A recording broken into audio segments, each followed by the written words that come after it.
Kitchen YouTube ಚಾನಲ್ಗೆ ಸುಸ್ವಾಗತ. ನಾನು ಮಾಡುವ ರೆಸಿಪಿ ಹೂಕೋಸು ಬಜ್ಜಿ ಅಥವಾ ಬೋಂಡ.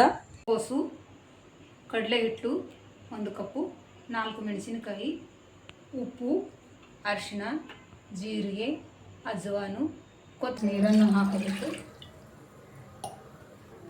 1 ಕಪ್ಪು, 4 ಮೆಣಸಿನಕಾಯಿ, ಉಪ್ಪು, ಅರಿಶಿನ, ಜೀರಿಗೆ, ಅಜವಾನು, ಕೊತ್ತಂಬರಿಯನ್ನು ಹಾಕಬೇಕು.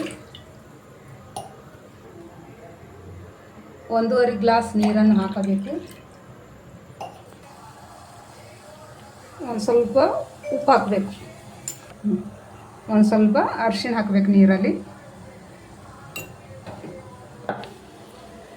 ಕಟ್ ಮಾಡಿದ ಹೂಕೋಸನ್ನು ಬಿಸಿ ನೀರಿನಲ್ಲಿ ಉಪ್ಪು ಅರಿಶಿನ ಹಾಕಿ ಈ ಹೂಕೋಸನ್ನು ನೀರಿನಲ್ಲಿ ಹಾಕಬೇಕು.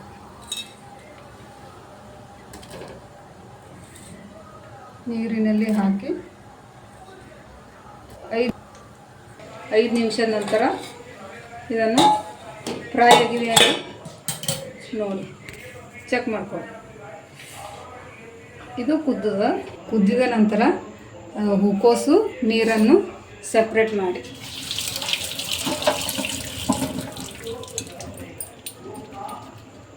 ಇದು ಕುದ್ದಿದೆ ಅಂಥೇಳಿ ಹೀಗೆ ಕಟ್ ಮಾಡಿ ನೋಡ್ಕೊಳ್ಳಿ. ಪೀಸ್ ಮಾಡ್ಕೊಳ್ಳಿ. ಸ್ವಲ್ಪ ಕಡಲೆ ಹಿಟ್ಟನ್ನು ಸೇರಿಸಿ, 1 ಕಪ್ಪು ಕಡಲೆ ಹಿಟ್ಟನ್ನು ಸೇರಿಸಿ.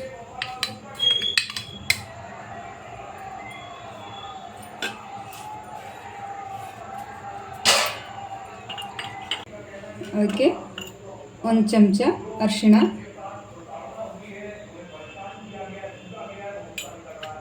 ರುಚಿಗೆ ತಕ್ಕಷ್ಟು ಉಪ್ಪು,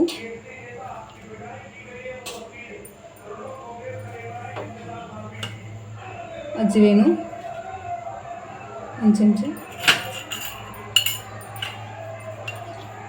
1 ಚಮಚ ಜೀರಿಗೆ ಇದನ್ನು ಹಾಕ್ತಿದ್ದೇನೆ. ಇದಕ್ಕೆ ಒಂದು ಸ್ವಲ್ಪ ನೀರು ಹಾಕ್ಕೊಳ್ಳಿ. ನೀರು ಹಾಕ್ಕೊಂಡು ಹೀಗೆ ಮಿಕ್ಸ್ ಮಾಡಿ.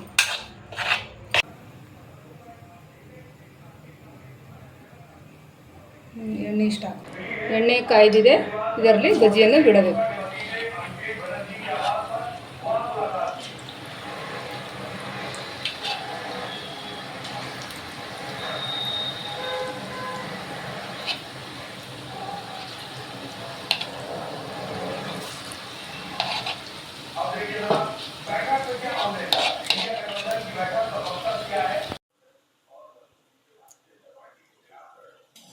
ಈಗ ಹೂಕೋಸಿನ ಬಜ್ಜಿ ತಯಾರಾಗಿದೆ. ಈ ಥರ ಕೆಂಪಗಾದ ಬಳಿಕ ತೆಗೀರಿ.